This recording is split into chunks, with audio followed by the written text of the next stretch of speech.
सिंधु सभ्यता का, है ना। तो हम कोशिश करेंगे आज सिंधु सभ्यता खत्म ही कर दें, ठीक है ना, पूरा पढ़ के खत्म कर दें, ठीक है।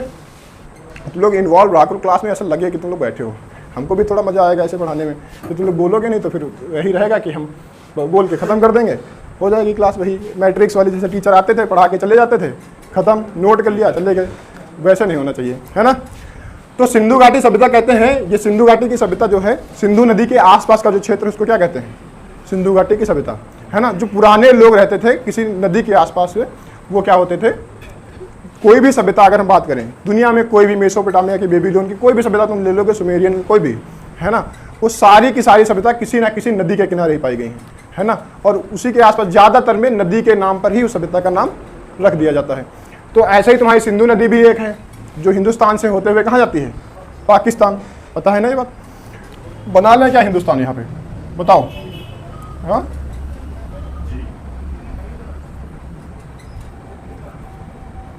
किसी को मैप बनाना आता है,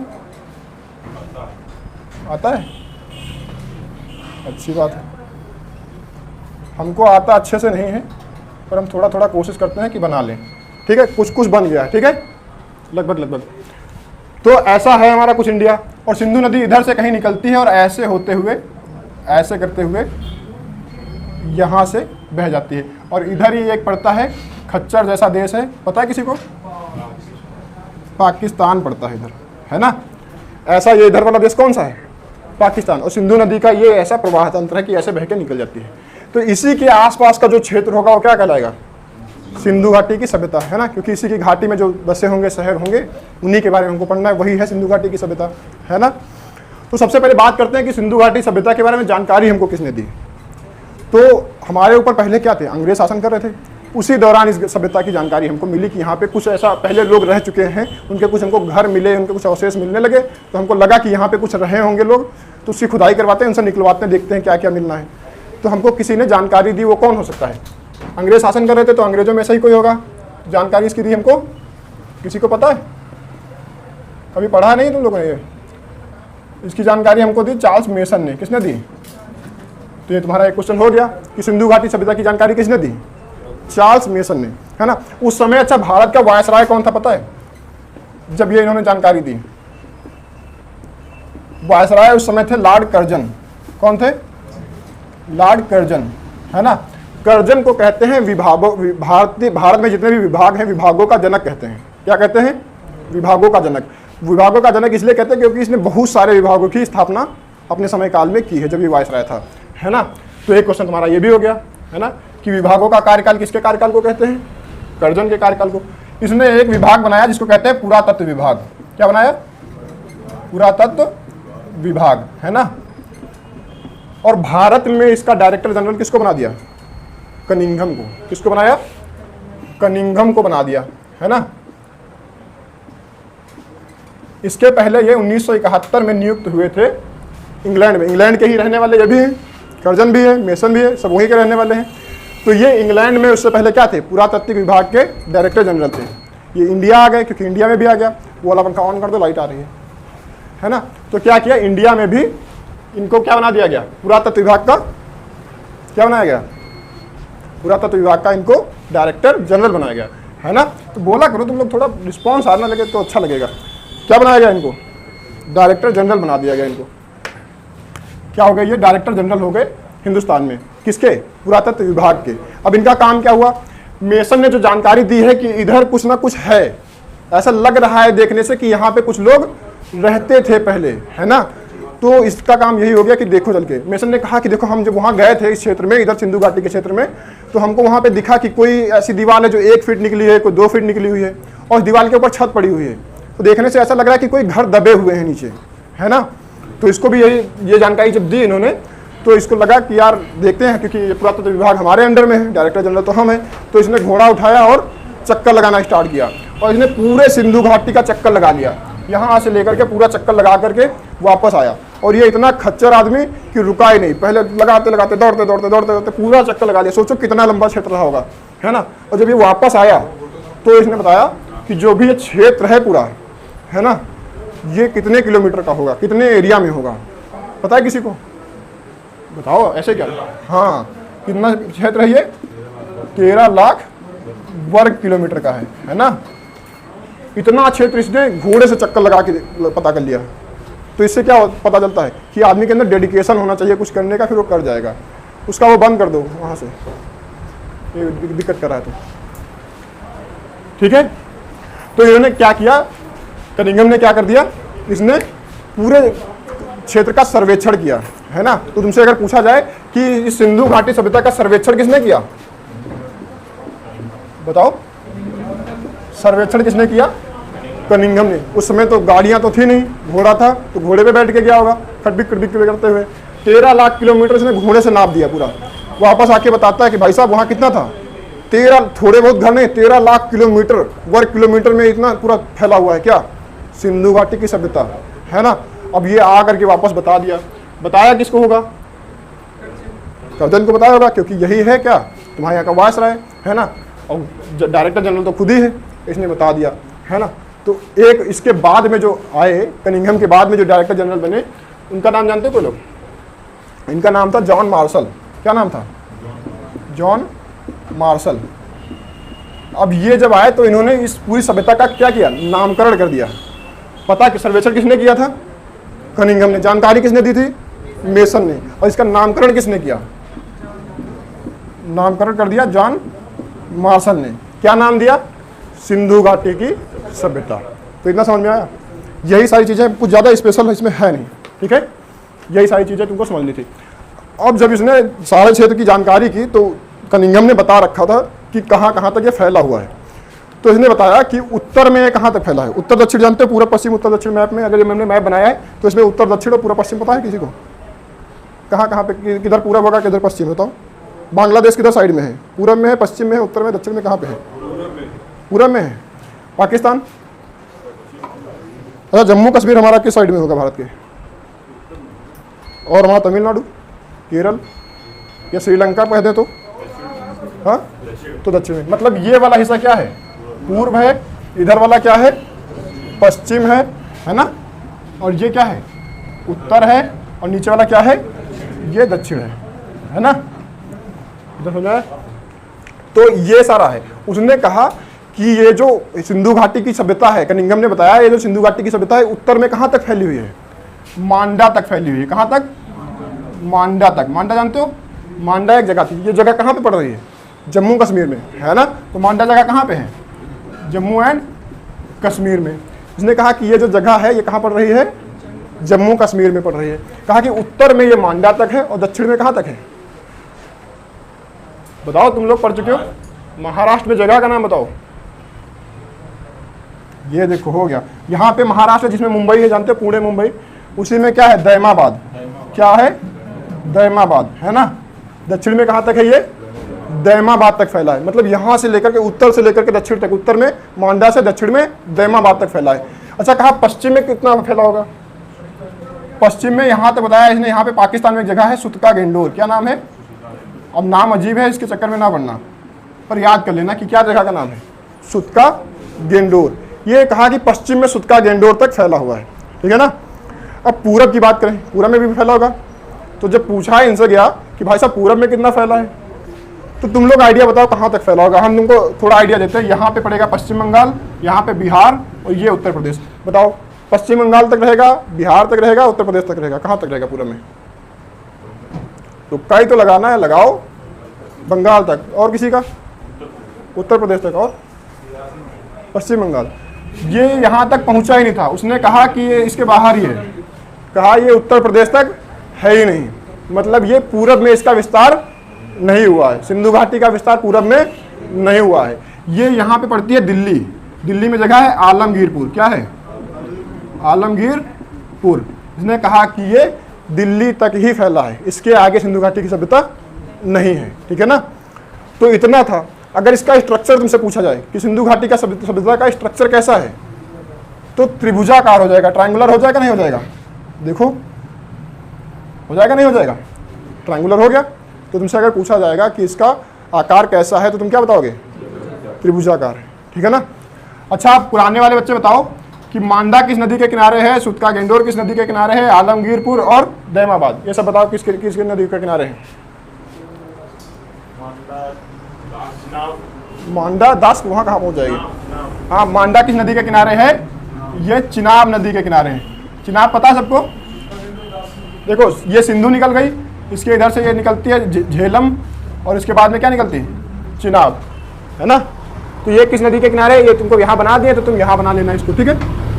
तो ये किस नदी के किनारे है, चिनाब नदी के किनारे कौन सा है, मांडा, है ना। तो मांडा चिनाब नदी के किनारे है। अच्छा, सुतका गेंडोर किस किनारे नदी के किनारे है, ये दास्क नदी के किनारे है ना, क्योंकि यहाँ सिंधु तो यहाँ से निकल के चली गई, इधर कोई नदी होगी छोटी सी, वो क्या है, दास्क, है ना। तो ये सुतका गेंडोर दास्क नदी के किनारे है। अगर आलमगीर की बात करें तो यहाँ पे कौन सी नदी होगी, दिल्ली में पता है कौन सी नदी है, हिंडन। तो ये किस नदी के किनारे है, हिंडन नदी के किनारे, ये याद रहेगा।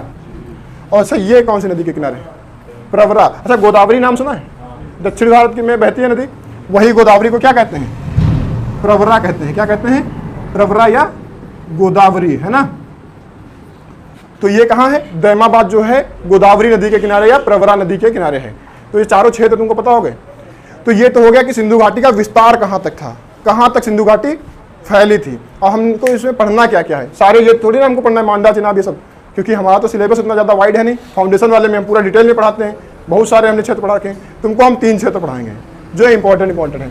कौन कौन से, जैसे एक हो गया तुम्हारा हड़प्पा, हड़प्पा नाम सुना है।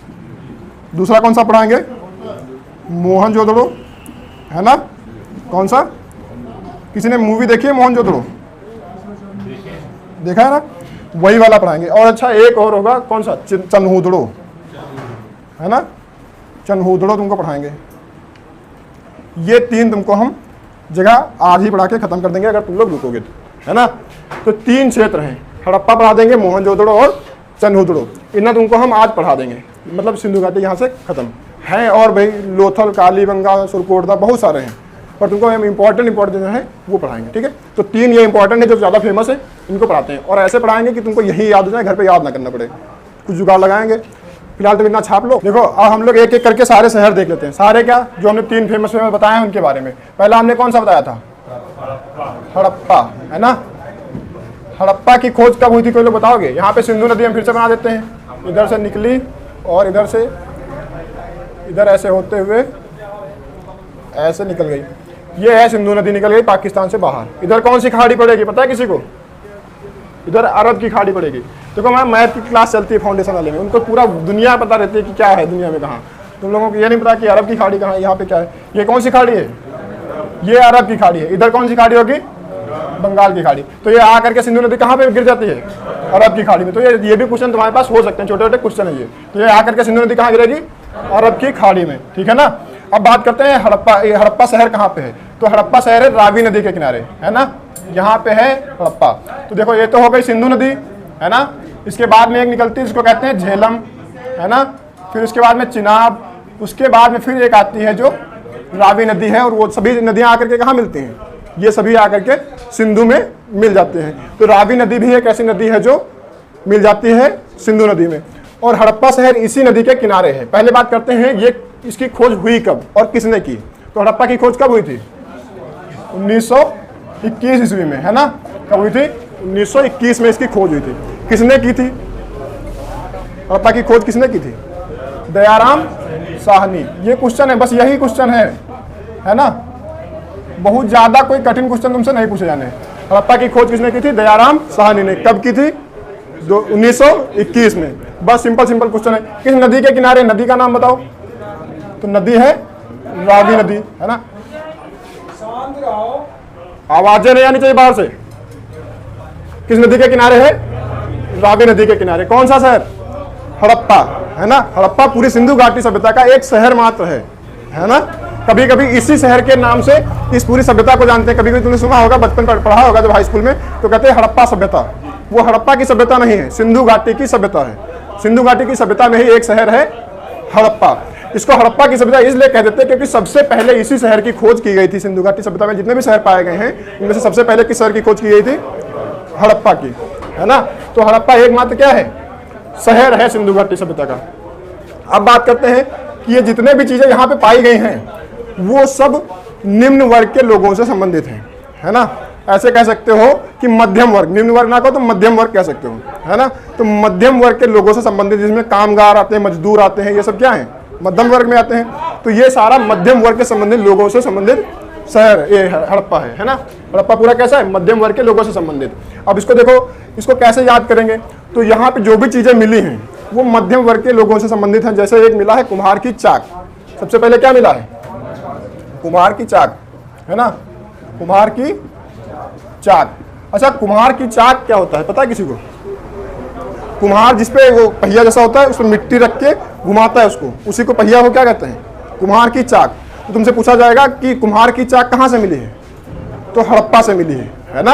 ऐसे क्वेश्चन आते हैं। तो कुम्हार की चाक कहाँ से मिली, हड़प्पा से। अब देखो ये लोग थोड़ा निम्न वर्ग के लोग हैं, है ना, मेहनत करने वाले मजदूर लोग हैं। तो जो लोग मजदूर होते हैं वो खाना ज़्यादा खाते हैं, खाते नहीं खाते हैं, उनको क्या होता है, शारीरिक जो श्रम करेगा उसको भूख ज़्यादा लगेगी, है ना। जो बैठे बैठे रहते हैं उनको सुबह खा लिया वही नहीं हजम हो रहा है ना। तो जो शारीरिक श्रम करेंगे उनको क्या होगा, भूख ज़्यादा लगेगी। तो इनके लिए अन्नागार मिला है। अन्नागार समझते हो, गोडाउन जिसमें अनाज रखते हैं पूरा, तो इसको क्या कहते हैं, अन्नागार। दूसरे नंबर पर क्या मिला, अन्नागार मिला है ना। क्योंकि यहाँ पे कैसे लोग हैं, श्रमिक लोग हैं, है ना। जैसे कुम्हार भी क्या है, वो भी श्रमिक है एक प्रकार का, मध्यम वर्ग का है। तो वो लोग क्या करेंगे, ज़्यादा खाना खाएंगे। तो यहाँ पे अन्नागार मिला है जिसमें भोजन स्टोर करके हम रख सकते हैं। जैसे अनाज हुआ, गेहूँ हुआ, सब क्या करते हैं, वो सब उसमें हम स्टोर करके रखते हैं। तो ये सब मध्यम वर्ग के लोगों की चीज़ें हैं, है ना। श्रमिक आवास मिला है हमको। अब मान लीजिए कोई होगा जो श्रमिक होगा, वो रहेगा तो ऐसा थोड़ी ना केवल अनाज ही रखेगा, रहेगा भी तो श्रमिक टाइप के आवास मिले हैं। श्रमिक टाइप के आवास जानते हो कैसे होते हैं, हाँ, श्रमिक आवास मिले हैं। श्रमिक आवास से तात्पर्य यह है कि बाकी सिंधु घाटी सभ्यता में जो भी घर मिलेंगे वो बेहतरीन बने होंगे, पर इसमें थोड़ा कुछ खामियां होंगी, उसमें अच्छे लेवल के नहीं बने होंगे। तो ये कैसे हम कह देंगे, ये श्रमिकों के आवास होंगे, है ना। जैसे जहाँ पर लेबर लोग रहते हैं उनके लिए उतनी ज़्यादा नहीं व्यवस्था होती है, लेकिन जहाँ पे उच्च वर्ग के लोग रहते हैं उनके घर अच्छे बने होते हैं, है ना। तो ये कुछ उस प्रकार से इनको घर यहाँ पे मिले हुए हैं। तो कैसे घर हैं यहाँ पे, श्रमिकों के जैसे घर हैं, है ना। अच्छा, तुमने एक चीज़ देखी होगी, जैसे कुछ मध्यम वर्ग के लोग होते हैं, है ना। तीन वर्ग हम कैटेगराइज कर दें, जैसे मध्यम वर्ग हो गया, उच्च वर्ग हो गया और निम्न वर्ग हो गया। तीन कैटेगरी हो गई वर्गों की। तो उच्च वर्ग जो होगा वो उसके पास खूब पैसा होगा, खूब बिजी होगा अपनी लाइफ में, है ना। निम्न वर्ग वाला होगा, उसके पास कुछ पैसा नहीं होगा, जो जैसे जैसे जैसे करके काम चला रहा होगा अपना। मध्यम वर्ग वाले होते हैं भक्त टाइप के लोग, होते नहीं होते हैं, वो दिन भर पूजा पाठ करेंगे, ओम जय जगदीश हरे, ये माता वो माता, ये सब करते रहेंगे, है ना। करते रहते नहीं कि माता जी कृपा करेंगे हमारा एग्जाम पास हो जाएगा। लड़कियां ज़्यादा करती हैं, सावन चल रहा है, शंकर भगवान को एक लोटा दूध दे, शंकर भगवान अबकी से पास करा देंगे, है ना। तो जो मध्यम वर्ग के लोग होते हैं पूजा पाठ वही लोग ज़्यादा करते हैं। उच्च वर्ग के लोगों के पास टाइम नहीं है, और जो निम्न वर्ग के लोग हो गए हैं वो मानने से इनकार कर देते हैं, कहते हैं इतना सारा दुख दे रहे हो, अगर भगवान होते तो थोड़ी तो दया कर ही देते, है ना। तो वो मानते ही नहीं है, कहते हैं कि भगवान है ही नहीं, तो वो ऐसे पूजा नहीं करते हैं। और जो उच्च वर्ग के लोग होते हैं उनके पास टाइम नहीं होता है। मध्यम वर्ग वाले लोगों के पास खूब टाइम होता है, पूजा ही पूजा करते हैं, है ना। तो ऐसे ये भी मध्यम वर्ग के हैं, तो ये भी क्या करेंगे, पूजा करेंगे, है ना। पूजा करने के साथ से हमको इससे मिले हैं कि यहाँ पे क्या मिला है, मातृ देवी की मूर्ति मिली है ना। क्या मिला है, मातृ देवी की मूर्ति। तो मातृ देवी का मतलब ये है कि एक ऐसी मूर्ति है जो महिला की है, स्त्री की है, और उसमें क्या है, वो देवी जैसा कुछ ऐसा उसका आकार है, ठीक है। तो हम कह सकते हैं कि कोई देवी रही होंगी जो लेडीज़ हैं, तो उन्होंने नाम क्या दे दिया हमको, मातृ देवी नाम दे दिया, है ना। तो हमको पता चल गया कि ये लोग मातृ देवी की पूजा करते रहे होंगे, है ना। समझ में आ रही बात है। इससे हमको एक चीज़ और जानकारी मिलती है कि सिंधु घाटी का सभ्यता कैसी थी, पितृसत्तात्मक थी या मातृसत्तात्मक।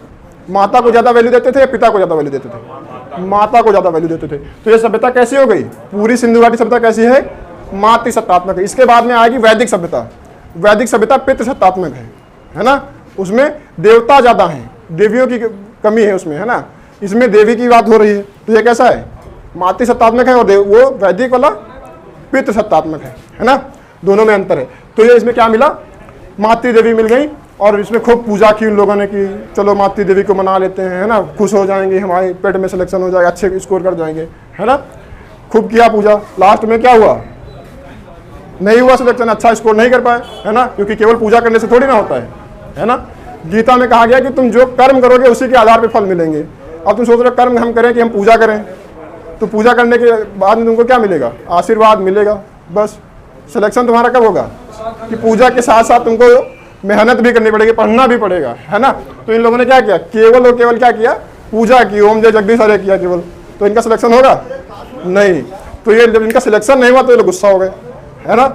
और ये गुस्सा हो गए तो मूर्ति उठाया, और क्या करोगे फिर मूर्ति का, हाँ, अब ओखली में रख के फिर उसका चूरमा बनाया। क्या बनाया, क्या बनाया, ओखली में रख के उसका चूरमा बना लिया। ठीक है, गुस्सा हो गए कि नहीं सिलेक्शन हो रहा है, भगवान के इतना पूजा कर लिया उसके बाद में भी। तो इससे तुम क्या, अगला चीज़ क्या मिली हमको यहाँ से, हड़प्पा से ओखली मिली, है ना। तो हम ऐसे रिलेट करके याद करेंगे कि ऐसे याद हो जाए। तो ओखली में रख के उसको चूर पीस दिया पूरा, मतलब बुरादा कर दिया कि जाओ भगवान गए, है ना, कि सिलेक्शन हो नहीं रहा है तो बेकार है भगवान। पीस पास के क्या किया, उसको ताबूत में पैक किया कि अब इसको दफना देंगे, है ना। क्या किया, ताबूत जानते क्या होता है, बताओ। हाँ, तुमने देखा होगा ईसाई धर्म में क्या होता है, जब आदमी मर जाता है तो उसको उसमें लिटा करके बंद कर देते हैं और तब दफनाते हैं। तो वही ऐसा कुछ ताबूत हमको मिला है ना। तो हम ऐसे रिलेट कर सकते हैं कि तोड़ फाड़ के मूर्ति क्या किया, ताबूत में रख दिया। अभी क्या करेंगे, अब दफनाएंगे, है ना। दफनाएंगे कहाँ पे, बताओ, कब्रिस्तान में दफनाएंगे। कहाँ पे दफनाएंगे, कब्रिस्तान में। अच्छा, इस कब्रिस्तान का हमने नाम रख दिया है क्या, RH-37। क्या नाम रख दिया, RH-37। अच्छा, RH-37 नाम हमने क्यों रखा है, दूसरा कोई नाम क्यों नहीं रखा, कि देखो वहां पे एक शिला मिली थी, जहाँ पे कब्रिस्तान था वहां पे एक शिला तो पत्थर, उस पर ऐसा कुछ लिखा हुआ था। क्या लिखा था हमें नहीं पता। संयोग ये है कि हमारे जमाने के जो आर अक्षर होता है, आर जानते हो, अंग्रेजी का जो वर्णमाला का आर अक्षर है, वो कुछ उससे मिलता जुलता था। अगला अक्षर एच, जो एच से मिलता जुलता था, और गणित के अंक को 3 और 7 से मिलता जुलता भी उसमें कुछ लिखा था।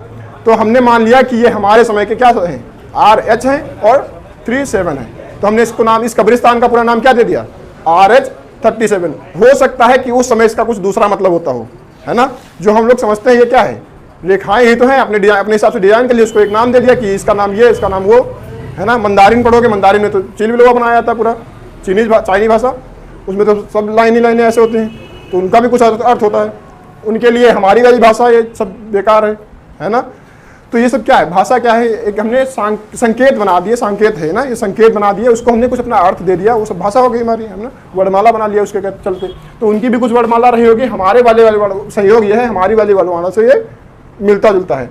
तो हमने इसका नाम, उस कब्रिस्तान का नाम क्या रख दिया, RH-37 कब्रिस्तान, है ना। अब ये लोग तुम देखो पूरे कैसे हैं, श्रमिक टाइप के हैं, शरीर से मजबूत टाइप के लोग होंगे, है ना।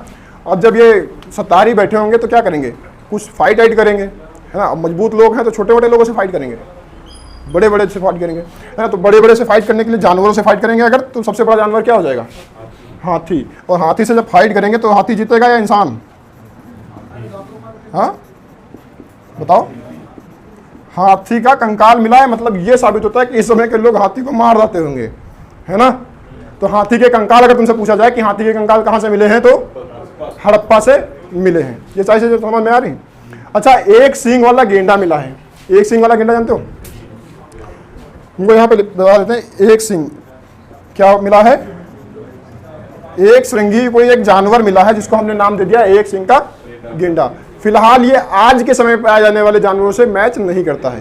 कोई भी आज के समय में ऐसा जानवर नहीं है जो इस जानवर से मैच करता हो। इसकी हमको मोहरों पे फोटो मिली, मोहर जानते हो, सोने के सिक्के, उस पर हमको इसकी फोटो मिली है ना, कि एक ऐसा जानवर है जो दिखने में गाय जैसा है, शरीर उसका गाय जैसा है, पर उसके आगे क्या है, एक सींग लगा हुआ है। तो हम कहते हैं एक सींग वाला क्या है, ये गेंडा है ना। हमारे यहाँ गेंडा जो अब पाए जाते हैं, एक सींग वाले अभी भी पाए जाते हैं, पर वो बहुत हैवी होते हैं शरीर से, है ना।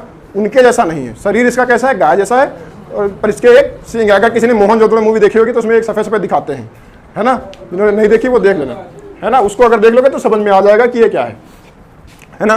तो हड़प्पा में इतनी सारी चीजें मिली है, तुमको रिलेट करा दिया, याद हो जाएगा। सबसे पहले क्या मिला, पहली बात तो ये श्रमिक क्षेत्र है, पूरा भी हड़प्पा जितना क्या है, श्रमिक क्षेत्र है। तो यहाँ पे क्या मिलेगा, श्रमिकों से रिलेटेड कुछ मिलेगा, है ना। एक श्रमिक हो गया कुम्हार, तो कुम्हार की चाक मिल गई। अब वो कहीं पे रहेगा तो श्रमिकों का आवास हो जाएगा, कुछ खाएगा तो बना के गोडाउन रखेगा, अन्नागार हो गया उसका, है ना। तो उसी चीज़ों से हमने रिलेट कर दिया। सत्तारी बैठेगा तो पूजा करेगा, पूजा करने से कुछ फायदा नहीं होगा तो मूर्ति तोड़ेगा, मूर्ति काहे में तोड़ेगा, ओखली में, है ना। फिर दफनाएगा काहे में, ताबूत में रख के।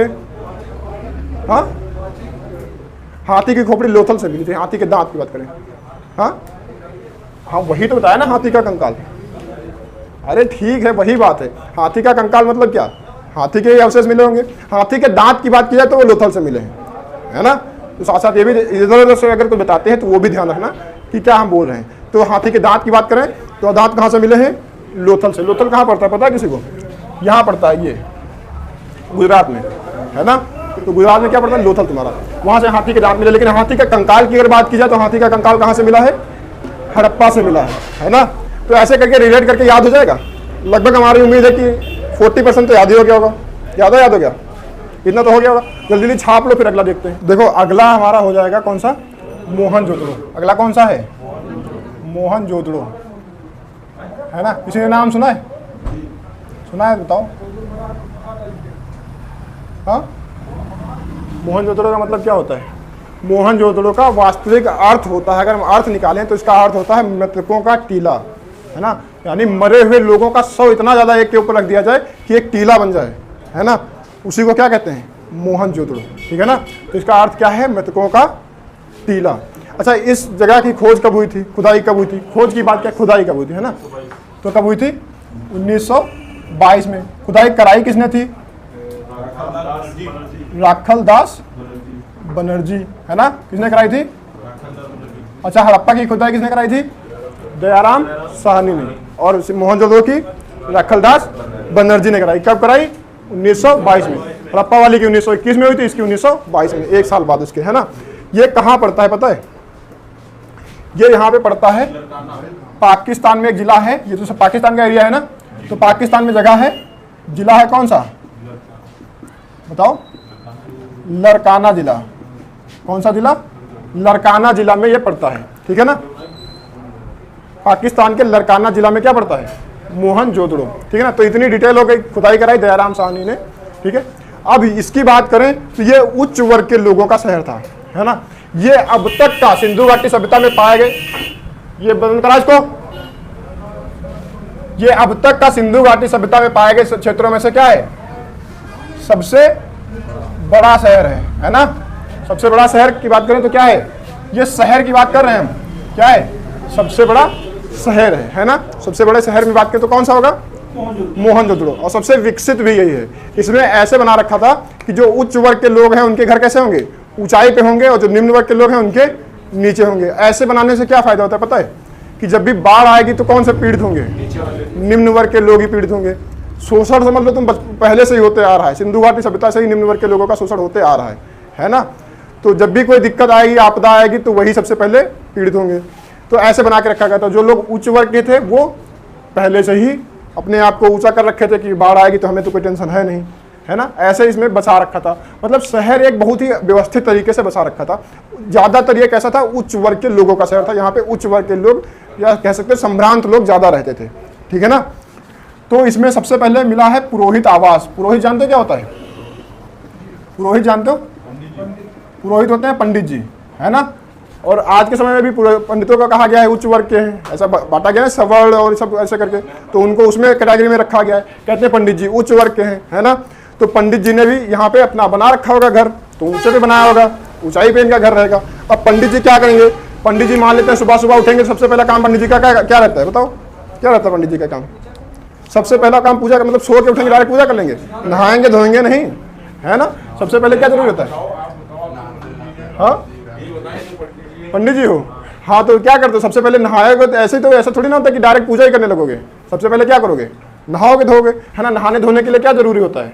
बाल्टी लोटा, है ना। जरूरी रहता नहीं रहता है। तो यहाँ पे क्या मिलेगा? बाल्टी लोटा मिलेगा। यहाँ पे मिलेगा स्नानागार। क्या मिलेगा? बाथरूम कह लो या स्विमिंग पूल कह लो, है ना।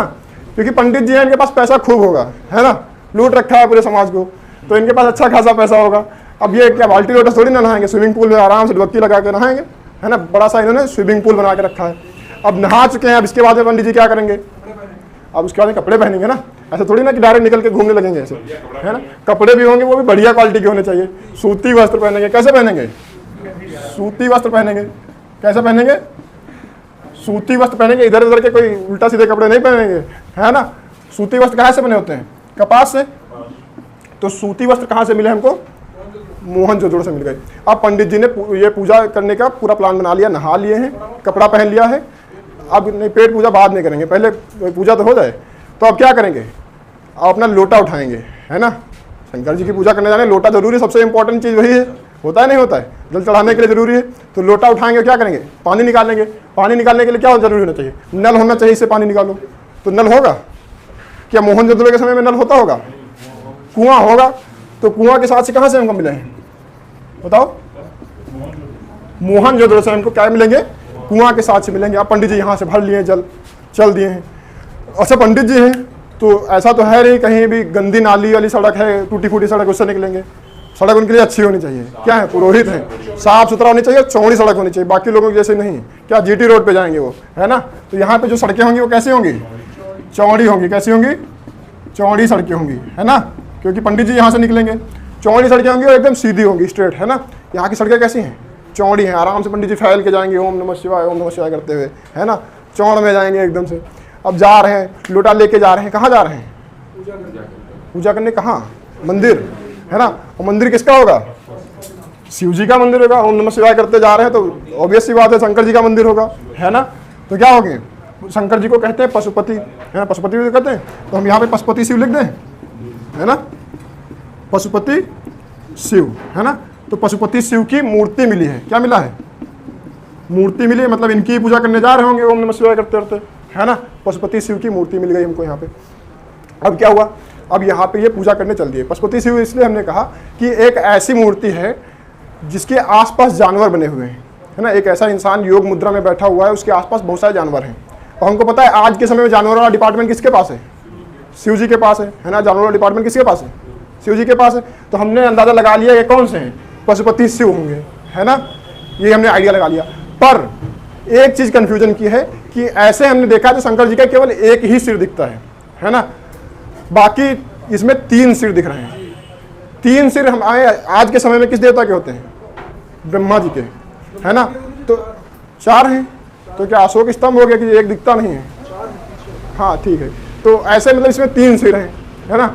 तो ऐसे तो लगता नहीं कि पशुपति हैं, शंकर जी हैं, पर हम जानवरों के हिसाब से अंदाजा लगा लेते हैं कि ये शिव रहे होंगे, है ना। पशुपति शिव, इनको हम नाम दे दिए इस मूर्ति को। तो शंकर जी के पास पहुंच गए। अच्छा शंकर जी के आसपास हर समय क्या होता है, लोग मिलते हैं उनको, उनके भूत प्रेत गढ़ ये सब मिलेंगे, है ना, जानवर मिलेंगे। हमने कहा भी जैसे जानवर भी रहते हैं उनके आसपास, तो हर समय उनकी सभा लगी होती है ना।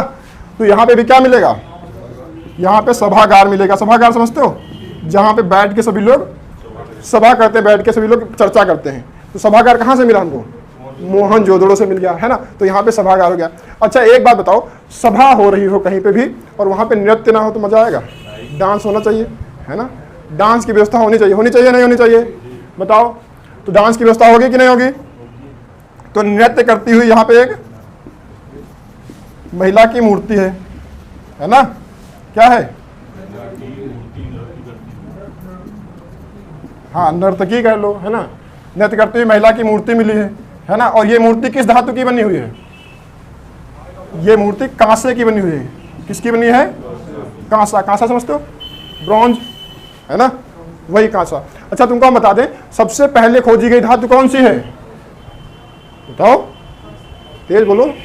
सबसे पहले खोजी गई धातु कौन सी है, कांसा नहीं। सबसे पहले क्या खोजा गया है, सबसे पहले तांबा खोजा गया है। क्या खोजा गया है, हाँ। ये क्वेश्चन अगर तुमसे आ जाए कि सबसे पहले क्या किस धातु की प्राप्ति हुई है, तांबा।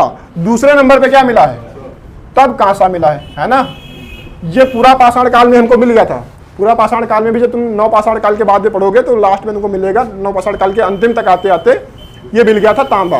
तो 9 पाषाण के बाद में अगला पाषाण काल कौन सा आएगा, ताम्र पाषाण काल, है ना। क्योंकि इस समय में क्या मिला था, तांबा मिला था। बीच में जब आओगे सिंधु घाटी के आसपास, तो सिंधु घाटी में हमको यहाँ से कांसे की मूर्ति मिल गई, मतलब यहाँ से हमको कांसा मिलना स्टार्ट हो गया। अच्छा इसके बाद में क्या मिला है, इसके बाद में हमको मिला है लोहा, है ना। और जहाँ से लोहा मिल गया वहाँ से हमारी सभ्यता ग्रो कर गई अचानक से, है ना। क्योंकि लोहे से बहुत ज़्यादा हथियार बनाए जा सकते, बहुत ज़्यादा चीज़ें बनाई जा सकती हैं। कांसा और तांबा थोड़ी मुलायम धातुएं होती हैं, मुड़ जाती हैं अचानक से। तुमने मान लिया बना लिया भाला, गेंडे को दौड़ा रहे हो, मार दिया, हाथी को दौड़ा दिया, मार दिया, तो भाला पीछे को मुड़ गया ऐसे, है ना। फिर बाद में हाथी तुमको ऐसे फंसाएगा ऐसे मुंडी में, और फिर ले भटकना तुम्हारे, है ना, तो गड़बड़ हो जाएगी। तो लोहा जहाँ से मिल गया वहाँ से क्या हो जाएगा, हमारे ग्रो कर जाएगा, प्रोग्रेस कर जाएंगे हम लोग, है ना। तो ये 3 धातुएं हैं जिनमें सबसे पहले क्या मिला, तांबा, फिर कांसा, फिर लोहा। ठीक है, तो हम बात कर रहे हैं मोहनजोदड़ो की। तो नृत्य करती हुई महिला की मूर्ति मिल गई है ना। पंडित जी ने आराम से डांस वांस देखा, अब क्या करेंगे, वापस घर जाएंगे, है ना। अब क्या करेंगे, खाना खाएंगे। भाई डांस वांस देखे हैं, पूरा थक गए होंगे, तो क्या करेंगे अब क्या करेंगे, खाना खाएंगे। लेकिन एक बात यहाँ पे रहती है, पंडित जी क्या करते हैं, पंडित जी पूरे समाज से क्या ले लेते हैं कि उनको मिलता रहता है, दक्षिणा मिलता रहता है ना। भीख मत बोलो, है ना, ये बेटा इसको बुरा लग जाएगा।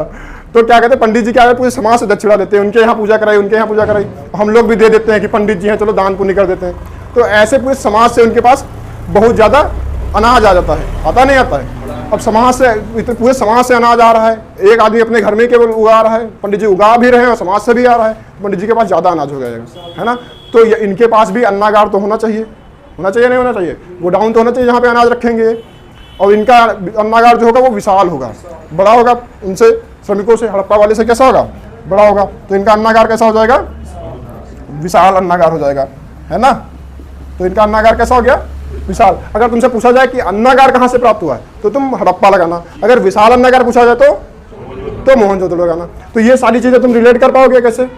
कोशिश तो हमने यही कर रहे हैं कि तुमको यही याद हो जाए, बाद में याद ना करना पड़े।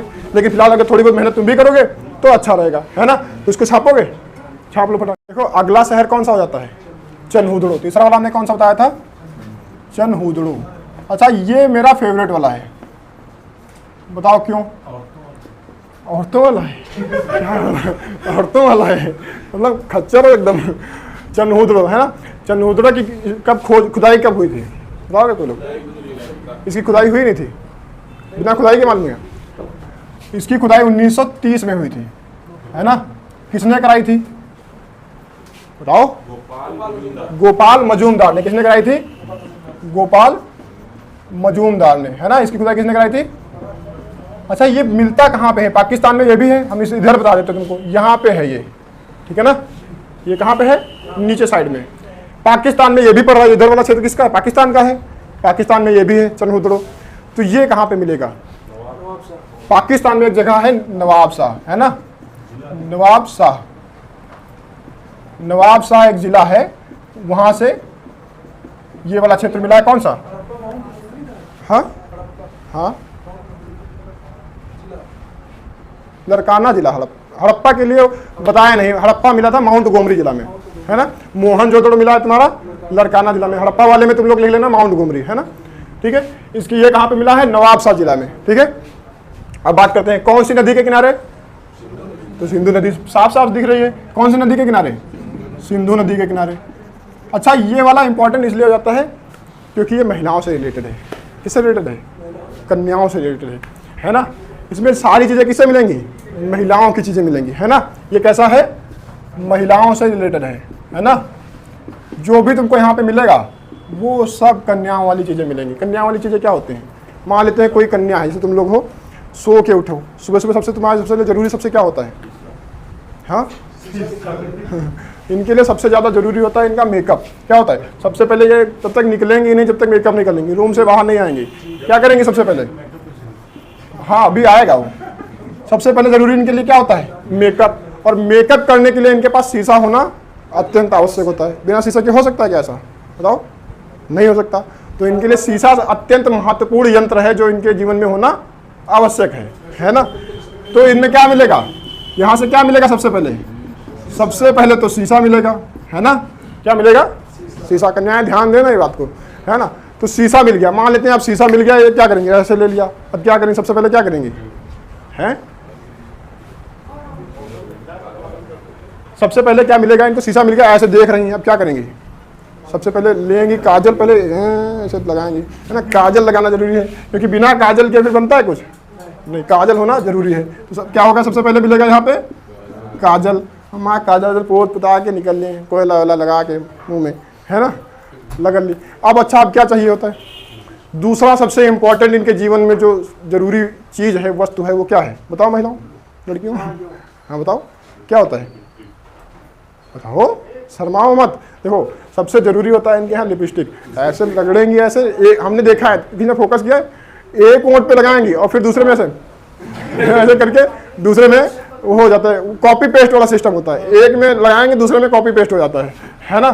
तो इसमें दूसरा क्या है इनका यंत्र है, लिपस्टिक। क्या होता है, तो यहाँ से लिपस्टिक भी मिला है। कहाँ से मिला है, चंदूदड़ों से, है ना। तो क्या मिलेगा यहाँ से, लिपस्टिक। अब इनका सबसे जरूरी क्या हो जाता है, मान लिया सज धज के बिल्कुल तैयार हो गई, अब इनको क्या चाहिए, अब छोटी छोटी बच्चियाँ हैं तो क्या करेंगी, उनको खेलेंगी कुछ ना कुछ, है ना, खिलौने चाहिए। अच्छा, हम लोग जब खेलते हैं तो हमारे क्या होते हैं, खच्चरों वाले खिलौने होते हैं, बंदूक चाहिए, ट्रैक्टर चाहिए, जेसीबी चाहिए, यही सारे रहते हैं। ये लोग जब खेलेंगे तो क्या लाएंगी खिलौना, बताओ, ये लोग लाएंगी गुड़िया, है ना। क्या लाएंगी, गुड़िया लाएंगी, है ना। लाती हो नहीं लाती हो, बताओ, नहीं लाती, अब नहीं लाती हैं, उससे पहले लाती होती हैं, है ना।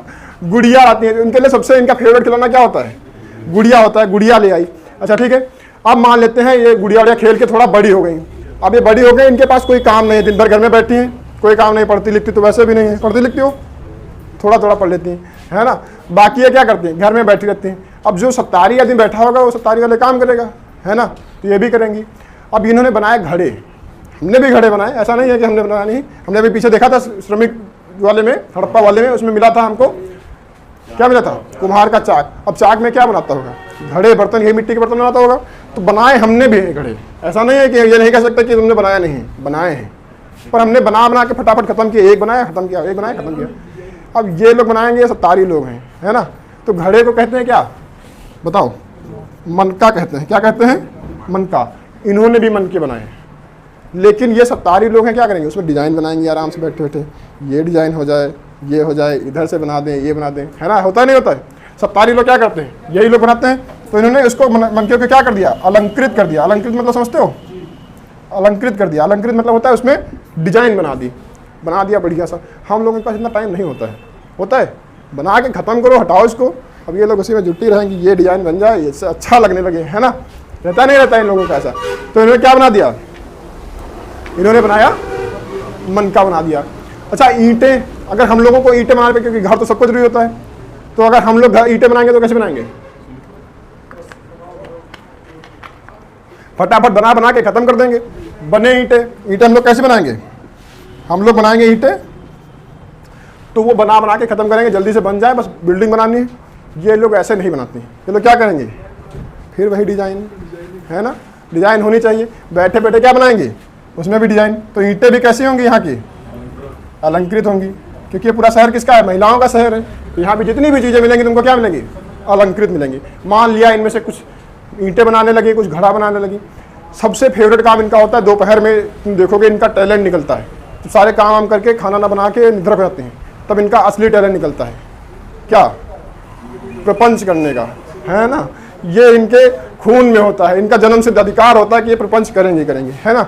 और प्रपंच करते करते इनके पास कुछ ना कुछ काम होना चाहिए, है ना। कुछ करती भी रहती है, जैसे सुई धागा लिए जुटी पड़ी हैं, ये बना ले, वो बना ले, हर कभी स्वेटर बना रही हैं, कभी कुछ, क्या क्या बनाती बताओ, कुछ नहीं बनाती।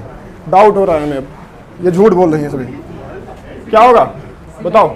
हाँ, कुछ ना कुछ सिलाई करेंगी तो इनको क्या मिलेगा, सुई धागा मिलेगा, मिलेगा नहीं मिलेगा, सुई धागा मिलेगा नहीं मिलेगा, पूछता है भारत, जवाब देना आना चाहिए। हाँ, चर्चा नहीं होनी चाहिए क्लास में, केवल हम ही चर्चा करेंगे, ये अधिकार केवल हमको है। तुम लोगों के पास ये अधिकार नहीं, तुम्हारे अधिकारों का नहीं, तुम्हारे अधिकारों का शोषण किया जाए। यहाँ पे आपातकाल लग चुका है, तुम लोग केवल पढ़ोगे, ठीक है। तो ध्यान रखो, सुई धागा मिला। सुई धागा किससे रिलेटेड है, महिलाओं से, है ना। आदमी लोग नहीं बना पाते, बनाएंगे तो हाथ में घुसा लेंगे सुई, उनसे नहीं हो पाएगा। महिलाएं बड़े आराम से डिजाइन करके अच्छा सा कपड़ा भी बना लेती हैं, ठीक है। अच्छा, तुमने देखा होगा, तुम में से किसी की शादी हुई है, खच्चरों हो गई, तो तुमने देखा होगा, देखो 2 लोग हैं, 2 लोगों की शादी हो चुकी। अब जब तुम अपनी वाली लेकर के आओगे अपने घर, तो तुम देखोगे जैसे ही घर के बाहर लेकर आते हो तो पहले क्या होता है, कुछ रस्में होती हैं। क्या रस्म का नाम क्या होता है, तुम लोग बताओ, रस्में होती नहीं, देखो कुछ रस्में होती हैं। जब घर के बाहर लेकर के आते हैं तो उसमें कुछ रस्में होती हैं। हाँ, उसमें कुछ छपाई करवाते हैं, है ना, उसमें घर के बाहर, हाँ, उसमें ऐसे छपवाते हैं, है ना। उससे पहले ये प्रथा, अभी हाथ छपवाते हैं गेट पे, पहले दहलीज पे क्या करते थे, पैर छपवाते थे, है ना। कहते थे कि हमारे घर क्या आई हैं, लक्ष्मी आई हैं, पहले पैर पड़े हमारे घर में लक्ष्मी के, तो छपवा लेते हैं, ये पैर छपे होने चाहिए, है ना, याद रहेगी, यादगार बन जाएगी, ऐसा, है ना। बाई चांस वो लक्ष्मी क्या काली निकल जाए, महाकाली का रूप ले ले, है ना, अस्त्र शस्त्र निकाल ले अपने, मारने पीटने पे उतारू हो जाए, घर वालों को पीट पीट के मारे, खाना ना दे, सोती रहे दोपहर तक, कहे चाय मुझे बना के दो, भी तुरंत बेड पे चाहिए चाय, है ना। तो बाद में ये समस्याएं आने लगी लोगों को, है ना, ये समस्याएं बाद में आने लगी, तो लोगों ने बदल दिया, कहा कि लक्ष्मी कभी काली भी हो सकती है, तो पैर छपवाना बंद कर दिया, हाथ छपवा लो काम चल जाएगा, है ना। तो अभी हाथ छपवाना चालू कर दिया है। ऐसे ही कुछ छपा हुआ हमको भी मिला है। क्या मिला है? कुछ छपा हुआ मिला है। वो क्या हो सकता है? देखो, ऐसे किसी इंसान के पैरों के निशान नहीं मिले। जो यहाँ की फर्श है पक्की फर्श है ना, तो यहाँ की जो फर्श है इसमें क्या मिला है, यहाँ पे लिख दें, यहाँ पे कुत्ता और बिल्ली क्या है, इनके पंजों के निशान मिले हैं। इनके क्या हैं? पंजों के निशान मिले हैं। जैसे हमारे लोगों के घर में क्या मिलते हैं, महिलाओं के हाथ के पंजों के निशान मिलते हैं। किसी के भी घर जाओगे, अगर बाहर हाथ छपे मिल जाए, जान लो कोई नई लक्ष्मी आई है घर में, है ना। तो ऐसे ये मत को इनसे तुलना नहीं कर रहे हैं, बुरा मत मानना तुम लोग, है ना। बाकी मानोगे भी तो क्या होगा, है ना। ये क्या होता है, देखो कुत्ता बिल्ली के पंजों के निशान क्या है। जब तुम ऐसे मान लो कि नई तुमने फर्श बनवाई, है ना, और अगर तुमने पालतू कुत्ता पाल रखा है, तो वो खच्चर जाएगा, जरूर जाएगा उस पर। जब तक वो पक नहीं जाएगी उससे पहले 2-3 राउंड लगाएगा, मिस्त्री को 2-3 बार उसको सही करना पड़ेगा। वो करता है। कभी किसी के में पालतू कुत्ता होगा तो पता होगा, है ना। अगर बाई चांस बिल्ली दिख जाए आगे, तो बिल्ली को दौड़ाएगा, और इसी चक्कर में क्या होगा, नई फर्श बनी होगी तो उस पर छप जाएंगे सारे पंजों के निशान। तो हमको ऐसे इसके पंजों के निशान मिले हैं कुत्ता और बिल्ली के। कहाँ से मिले हैं? चनहूदड़ों से। अच्छा, चनहूदड़ों की बात करें, यहाँ पे है ना, यहाँ पे है ना चनहूदड़ों, नवाबशाह जिला। अच्छा, नवाबशाह जिला की बात करें तो नवाबशाह जिला से बहुत ही क्रांतिकारी आदमी एक हुए, पता है किसी को? आसाराम बापू, है ना। अत्यंत क्रांतिकारी व्यक्ति इस 21वीं सदी का। पता है आसाराम बापू के बारे में? नहीं सुने कभी? इस 21वीं सदी का सबसे क्रांतिकारी व्यक्ति है आसाराम बापू। यहीं से आए हैं, ये भी नवाबशाह जिले से ही है, ठीक है ना। भारत में आ गए, क्रांतियां इन्होंने भारत में की है, ठीक है। तो ये है। अब बात करते हैं, ये जो चनहूदड़ो है, बाकी के जितने भी क्षेत्र थे, हड़प्पा, मोहनजोदड़ो, लोथल, कालीबंगा, सूरकोटदा, सुतका, गेंडोल, बहुत सारे शहर हैं, है ना। वो सभी कैसे हैं? दुर्ग सहित हैं, है ना। दुर्ग का मतलब क्या होता है? मान लेते हैं जैसे तुम्हारा ये घर बना हुआ है ना, ऐसे बहुत सारे लोगों के घर बने हुए हैं, है ना। ये घर बने हुए हैं बहुत सारे लोगों के। तो इसमें क्या होता था, इसके चारों तरफ बाउंड्री वाल होती थी, है ना, और एक जगह से कहीं से गेट होता था।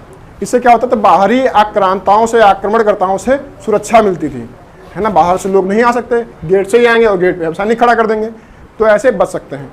लेकिन ये एक व्यापारिक शहर था। कैसा था? व्यापारिक शहर था। यहाँ पे बाहर से आने वाले लोगों की जरूरत थी, और उनको हम ऐसे रोक नहीं सकते, क्योंकि व्यापार करने वालों को रोकोगे तो दूसरी जगह दुकान पे चले जाएंगे। तुम्हारी दुकान में छोटा गेट होगा तो क्या करेंगे, दूसरी दुकान पे जाएंगे जहाँ बड़ा होगा, जो दिखेगा वही बिकेगा। तो ऐसा उसमें हुआ। तो इसमें जो भी ये हमारा ये जो चनहूदड़ो है, इसमें कोई भी दुर्ग नहीं मिला है। इसको क्या कहते हैं? जो बाहर की बाउंड्री वॉल होती है इसको दुर्ग कहते हैं। क्या कहते हैं? दुर्ग कहते हैं। इसमें कोई भी बाउंड्री वॉल नहीं है, तो इसको क्या कहोगे? ये दुर्ग रहित है। क्या है? दुर्ग रहित है। एकमात्र ऐसा शहर सिंधु घाटी सभ्यता का जो दुर्ग रहित है। क्यों है? देखो, बाकी हम लोग अगर दुकानें खोलेंगे तो व्यवस्थित तरीके से खोलेंगे। अब महिलाएं क्या करेंगी? खींचातानी में दुकानें खोलेंगी। वो यहाँ खोल दी, हम भी यहीं खोलेंगे, है ना, तुरंत खींचातानी में। तो ये लोग बाहर की तरफ गेट बनाई। कहाँ कहाँ? सब बाहर की तरफ गेट बनवाई है ना। और हम लोग क्या करते थे? अंदर सड़क की तरफ बढ़िया रखते थे, है ना। बाकी सड़कें इधर हैं, सड़कें ये यहाँ हैं, गेट इनके कहाँ हैं? बाहर की तरफ, है ना। कि जैसे कस्टमर आए, मेरे दुकान पे पहले आए। दी जाए कस्टमर, तुमने देखा अमीनाबाद गए होगे तो चिल्लाते रहते हैं, अरे आओ मेरे तरफ, मेरी दुकान पे, ये लो सस्ता है, ये लो। वैसे ही महिलाएं बेचती हैं, है ना। तो इनके गेट कहाँ पे मिलेंगे तुमको? बाहर की तरफ। एकमात्र ऐसा शहर जिसमें गेट कहाँ होंगे? बाहर की तरफ, है ना। तो वो कौन सा हो जाएगा? चनहूदड़ो, महिलाओं वाला शहर। इसमें ये सारे सामान ऐसे बिकते होंगे, तभी ये सारे सामान हमको इनके अवशेष मिले हैं। अगर इनमें से कोई भी सामान पूछ दिया जाए तो तुम क्या बताओगे? चनहूदड़ो से। तो चनहूदड़ो समझ में आया। तो आज की क्लास केवल यहीं तक थी। आज की क्लास में समझ में आ गया। सिंधु घाटी सभ्यता हमने क्लियर कर दी। इसमें और भी बहुत सारे क्षेत्र हैं, पर पेट के लिए हमको इतना इंपॉर्टेंट लगा, उतना हम तुमको बता दिए हैं। अगर तुम लोग पढ़ना चाहते हो, अगर किताबें हैं तुम लोगों के पास, तो अलग से भी पढ़ लेना। ये मत सोचना कि सर ने पढ़ा दिया तो इतना ही आएगा, है ना। मुझे जो इंपॉर्टेंट लगता था वो मैंने बता दिया है, ठीक है। बाकी तुम लोगों को अगर अच्छा लगा हो तो सही रहेगा। अगला क्लास हम लोग कल क्या देखेंगे? वैदिक सभ्यता, ठीक है।